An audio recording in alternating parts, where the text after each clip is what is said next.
Số đây là ở cái hai cái dương một bằng to cả sắc sắc một bịch hàng cực nên bị san chân. Ở đây chắc là cà phê thay cho món sắn. Ở lính ở u niên sử ở月u dự sinh chi u. Tỷ san từ là tỷ mấy phụ in mũ nhưng bỏ ra thành sạ phụ. Ở đây dương ăn phải ở phần bằng to tiếp tục. Ai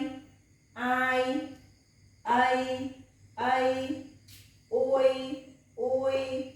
ao âu yêu ear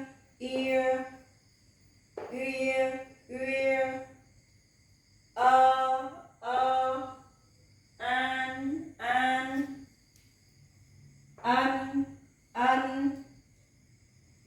in on an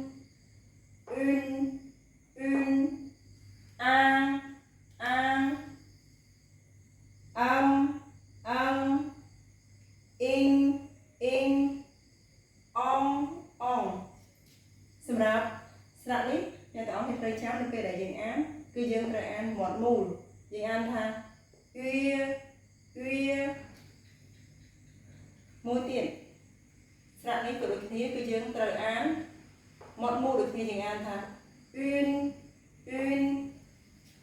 ចាសូមអញ្ជើញ